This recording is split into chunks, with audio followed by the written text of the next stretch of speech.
वरून आक्रमक झालेल्या रवींद्र धंगेकरांनी आता थेट पंतप्रधान मोदींना पत्र लिहिलंय। खासदार मुरलीधर मोहोळ यांचा राजीनामा घ्या अशी मागणी धंगेकरांनी मोदींना केली आहे। मोहोळ पुण्यातील जैन बोर्डिंग मालमत्तेच्या बेकायदा व्यवहाराचे सूत्रधार असल्याचा आरोपही मोहोळ यांनी केलाय। या पत्राची एक प्रत मोहोळ यांनी केंद्रीय गृहमंत्री अमित शहा आणि मुख्यमंत्री देवेंद्र फडणवीस यांनाही पाठवली आहे। जैन बोर्डिंग हाऊसचा व्यवहार रद्द होईपर्यंत 27 ऑक्टोबरपासून बेमुदत धरणे आंदोलन करणार असल्याची घोषणाही धंगेकरांनी केली आहे।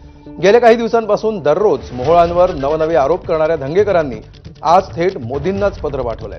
त्यामुळे महायुतीमध्ये तेढ आणखी वाढण्याची शक्यता आहे।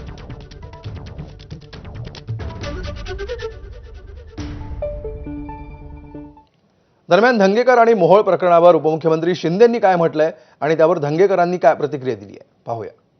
रवींद्र धंगेकरांना देखील माझ्याकडून निरोप गेलेला आहे की महायुतीमध्ये कुठेही मतभेद होता कामा नये, महायुतीमध्ये कुठेही मिठाचा खडा पडता कामा नये याची काळजी प्रत्येकाने घेतली पाहिजे।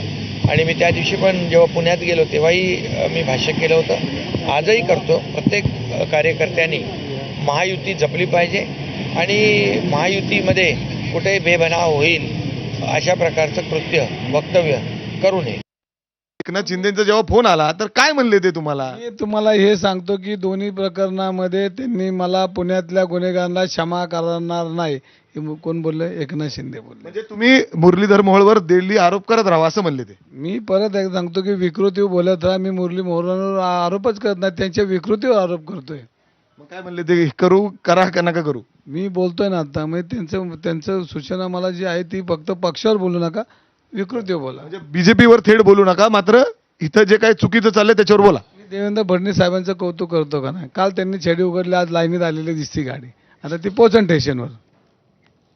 तर गेल्या काही दिवसांपासून पुण्यामध्ये जैन बोर्डिंग हाऊस जमिनीच्या प्रकरणावरून राजकीय आरोप प्रत्यारोप होताना दिसत आहेत। शिंदेचे शिवसेनेचे नेते रवींद्र धंगेकर आणि राजू शेट्टी यांनी याच प्रकरणावरून केंद्रीय राज्यमंत्री मुरलीधर मोहोळ यांना लक्ष्य केलंय। हे सर्व आरोप फेटाळत मुरलीधर मोहोळ यांनी आज जैन बोर्डिंग हाऊसला भेट दिली। या प्रकरणाशी संबंध नसल्याचं जाहीर करत मोहोळ यांनी आपण जैन समाजासोबत असल्याचा विश्वासही व्यक्त केला। ही भेट संपून निघत असतानाच जैन समुदायानं मोहोळ यांना घेरलं। जमिनीचा संपूर्ण व्यवहार रद्द केल्याचं जाहीर करा अशी मागणी करत जैन समुदायानं घोषणाबाजी केली। घोषणाबाजीमुळे त्या ठिकाणी काहीसा गोंधळ निर्माण झाला, मात्र मोहोळ यांनी वातावरण शांत करत तिथं उपस्थित असलेल्या जैन समुदायाची समजूत काढण्याचा प्रयत्न केला।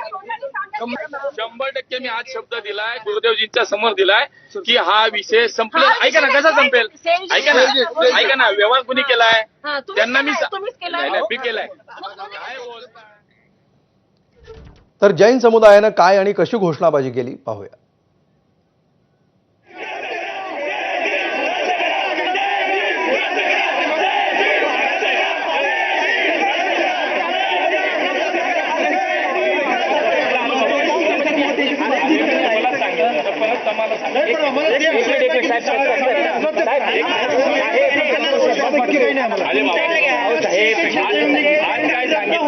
की 1 तारखेला हा विषय संपलेला असेल, तुम्हाला हवं तसा निकाल मिळेल तेवढं सांगितलं।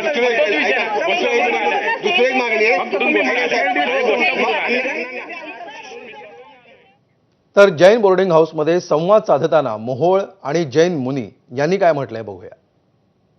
हॉस्टल में रहते संस्कार शिक्षित बनते हैं, धर्मात्मा बनते हैं और पीजी में रहने वाले उनका जीवन अलग हो सकता है। इसलिए हॉस्टल ही रहेगा। यहाँ पर धार्मिक, शैक्षणिक, सामाजिक कार्य ही यहाँ पर होना चाहिए, दूसरा कोई कार्य यहाँ पर नहीं होना चाहिए। और ये मेरा प्रण है, 1 नवंबर आपने कहा ही है, 1 नवंबर के पहले ये विषय पूरा हल हो गया तो ठीक है, वरना मैंने जो प्रण किया है, प्राण छोड़ने पर अपने प्रण को नहीं छोड़ना। शहराचा लोकप्रतिनिधी म्हणून, या शहराचा खासदार म्हणून जे काही जैन बांधवांच्या सोबत न्याय होणं अपेक्षित आहे, पुढच्या काही दिवसात त्याचा न्याय होण्यासाठी माझी महत्वाची भूमिका राहील आणि लवकरात लवकर हा विषय समाजाला हवा तसाच सुटला जाईल हे मी या ठिकाणी आपल्याला आश्वस्त करतो। कुठल्याही प्रकारे आपल्याला आपल्या हक्कासाठी, न्यायासाठी भांडावं लागणार नाही, आपल्याला कुठल्याही प्रकारचं त्रास होणार नाही हे या ठिकाणी मी खात्रीलायक आपल्याला सांगतो। तर मुरलीधर मोहोळ यांनी आज जैन बोर्डिंग हाऊसला भेट दिली आणि त्या